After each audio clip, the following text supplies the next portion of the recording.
Nakita niyo ba 'to? Ang sarap, oh. Nakita niyo yung aming squid in oyster sauce, ala dampa style. Oh, naku, sarap, oh.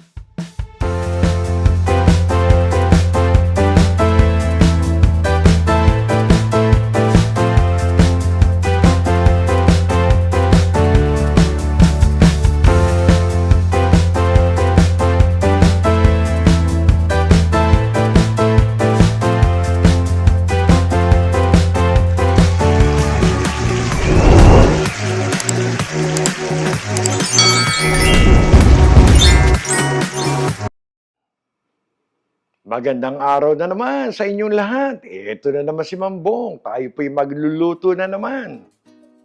Adobong pusit na naman. Ibahin naman natin ng konti.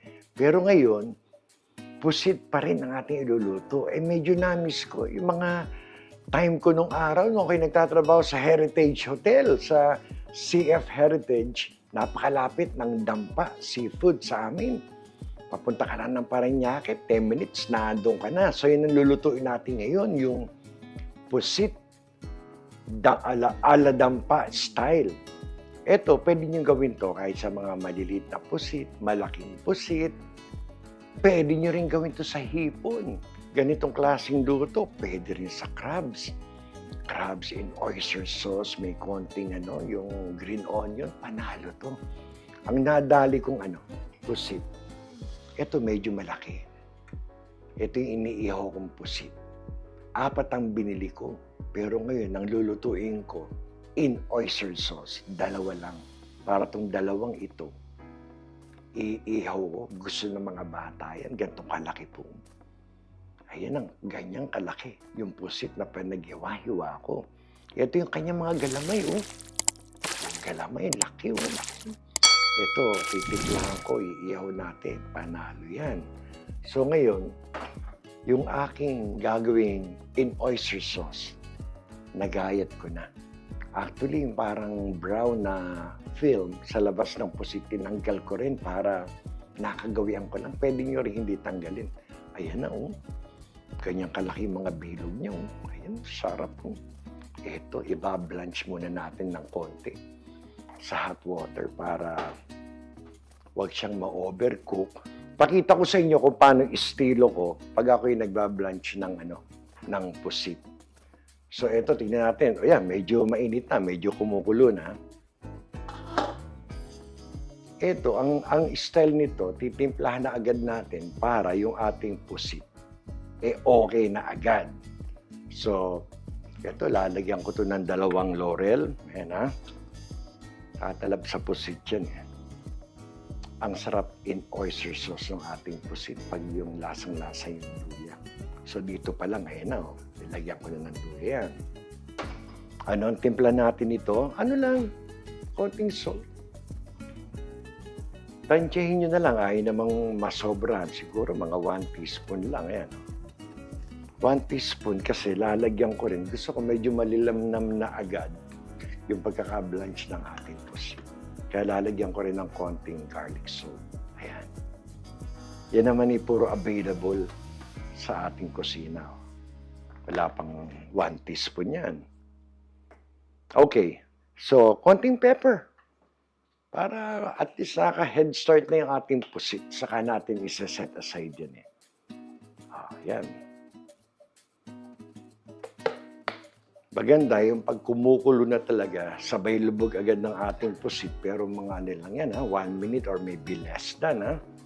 Kung hindi, kukunat yung ating pusit. Ganyan lang mga estilo sa dampa. Pag yung umuusyoso nung araw, si Ma'am, kung paano nila ginagawa.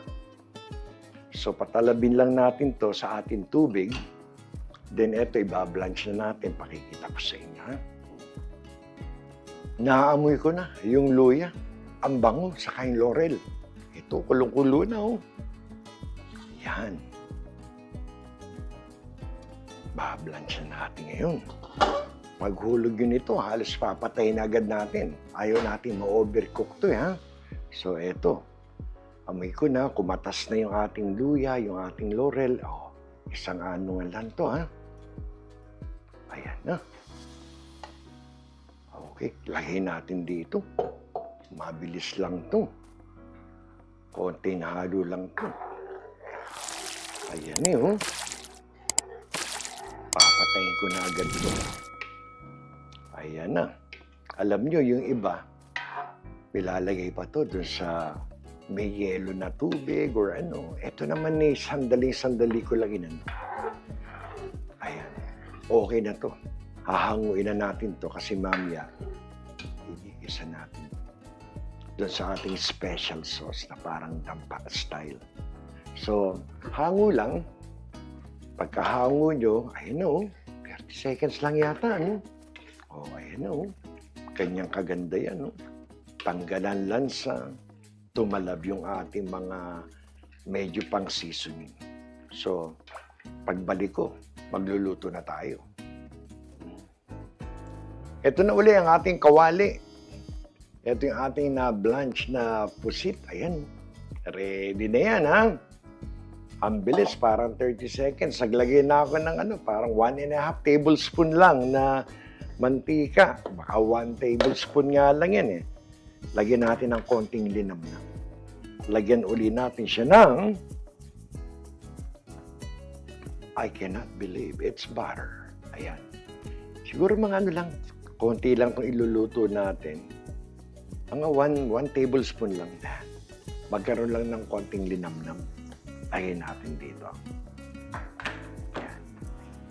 Ito na, mainit na yung ating mantika. Mabilisan lang to.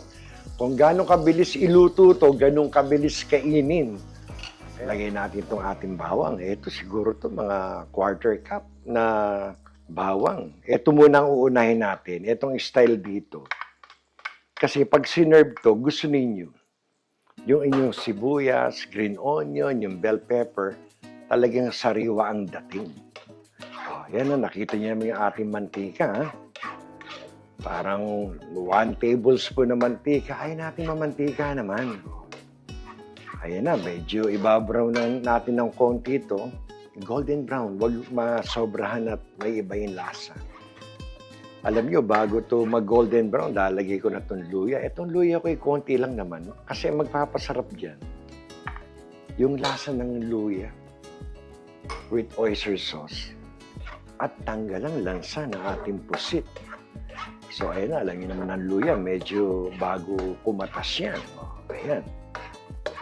So, habang hinihintay natin na medyo mag-golden brown itong ating bawang, plus umamoy na yung ating luya, bibigyan ko muna kayo ng first magic word. Ang ating first magic word ay, ano ba ang magandang ibigay sa inyo? Para medyo kakaiba naman. Empanadang, yan ang first. Empanadang, hintayin nyo yung pangalawang word. So, eto, pepper. Pwedeng siling labuyo. Pwedeng pampaksiw. Ito, serrano pepper, maanghang din. O, yan. Para medyo tumalab na yung ating anghang. Okay. Ito ngayon na importante. Itong ating special sauce. Yung ratio nito. Again, pwedeng kayo nang mag-adjust. Pero itong ratio na to, ito ang lagi kong ginagamit. Magsisimula tayo sa regular na soy sauce. Lagi namang kikuman ang gamit ko. Itong ating ratio ngayon, dahil medyo golden brown na yan, 2 tablespoon. 1, 2. Okay, 2 tablespoon yan. Paubos ang aking toyo. Ito ngayon ating oyster sauce. Mahina lang apoy ko, ha. Itong ating oyster sauce na nilalagay ko na dito para hindi mahirap. 1 tablespoon. Okay, 1 tablespoon. Ito ngayon, may ketchup tayo, banana ketchup. Dadaliin ko ito ng 2 tablespoon. 1, 2. Haluin ko muna ng konti, baka tayo masunugan. Okay, ayan o. Okay, kabango. Konti lang naman kasi yung pusit natin. I-adjust nyo na lang yung ratio natin pag yung marami ang lulutuin nyo. Okay. Lagyan natin. Nadali ko. Nakita ko yung aking black pepper na pwede mong i-grind. Sabi nila, mas masarap to. Bango nga naman. Lalagyan ko lang to ng mga half teaspoon or almost 1 teaspoon. Yan ang ating magpapalasa. Yung bango nung freshly crack na black pepper. O, lagay natin dyan. O, ano pa? Konting lang. Ang palinamnam. Konting garlic salt. Half teaspoon. Ayan. Pagkatapos, ito na panghuli natin. Lagyan natin ng sesame oil. Kayo na bahala. Oops!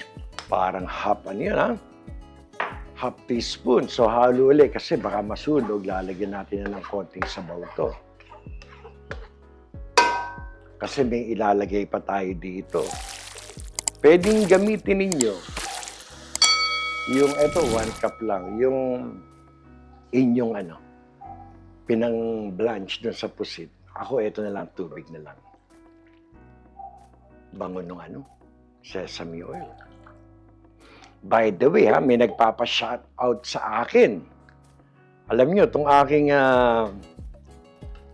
bayaw sa pamangkin, ewan ko kung paano ang tawag dyan. Ito yung nagtatrabaho sa cruise ship, sa Royal Caribbean Cruise Line. One of the, reputable and biggest cruise ship in the world. Si Mark Hernandez.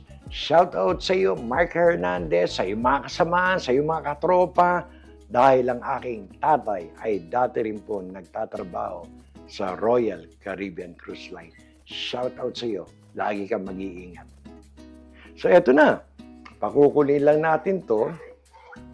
Habang hinihintay natin kumulo, pwede rin natin tikman yan. Nag-ready na ako ng ng ating cornstarch, pampalapot. Pero bago yung ating cornstarch, dadalhin ko ng sugar na to. Ito na. 2 teaspoon. Yan tandaan yung ating ratio. 2 teaspoon ng brown sugar, pwedeng white. Ito na. Konting halo. Hintayin nyo lang makulo. Kumulo siya.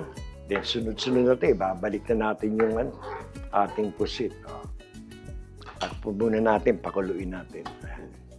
Ito na, kumukulo na. Para medyo manghang to Naamoy ko yung yung singaw ng sili. So ito na, kumukulo na. Dire-diretso na tayo ngayon. Ilalagay natin itong ating pusit. Pagkalagay ngayon ng pusit, konting halo lang. Konting halo. Ayaw natin kumunat yan.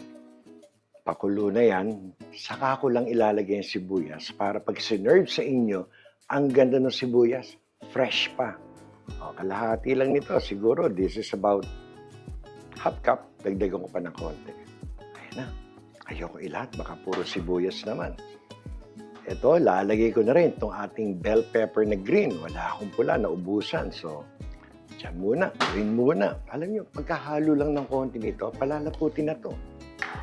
Ayan na Lakas natin ng konti. Kasi pag pinatagal nyo to, kukunat yung ating pusit. Habang hinihintay kong kumulo, bibigyan ko kayo ng pangalawang magic word. Ang pangalawang magic word ay Ilocos. Yan pong ating pangalawang magic word. Idoktor niyo yung una, saka ito, Ilocos. Good luck sa inyo lahat. Ito na, kakaganda na ating kulo. Alam nyo, tinikman ko na to.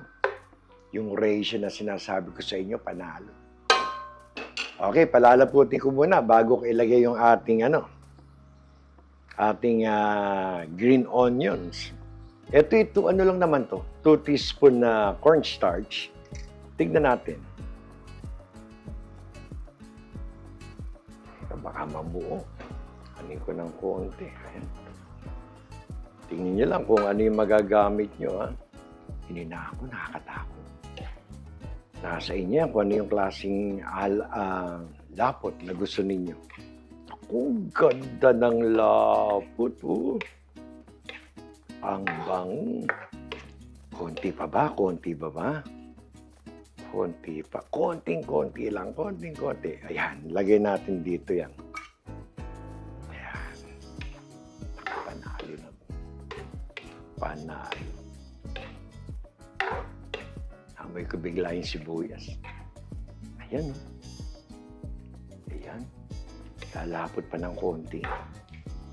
Oh, pagkalapot ngayon, ito ang ating green onions. Iniwa ko lang ng mga patagilid para pasosyal ng konting ganda. O, naku, naalala ko bigla ang dampa.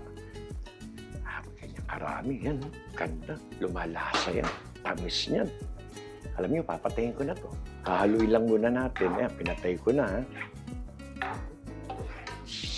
Sumubo. Sarap kumain. Ayan na. Oh. Ito po ang ating kakaibang luto ng pusit. Ala dampa style. Ayan, no? Nasa inyo na po yan. Ang tamis, ang alat na gusto ninyo, ang lapot na gusto ninyo. Ayan po ang para kay Mambong. Ganda. Pagbalik ko, plating na tayo. Ito na po ang ating pusit. Squid ala dampa style. Squid in oyster sauce. Ayan po. Panalo ito. Napakasarap po nito. Tinikman ko, sundin niyo po yung ratio na pinakita ko sa inyo. Nasa inyo na po yan kung gusto niyo i-adjust. At least meron po kayong basihan. Ayan po, napakasarap. Parang hindi naman po laging pusit na adobo. Ayan po ang ating squid ala dampa style in oyster sauce. Ilapag po natin dito. Tayo po'y magpasalamat. Muli, isa na namang mapagpalang araw para sa inyo pong lahat. Salamat sa Diyos. Tayo po'y may masarap na ulam. Ito pong ating squid in oyster sauce. Hanggang sa muli, kayo po'y kaiingat. Salamat po.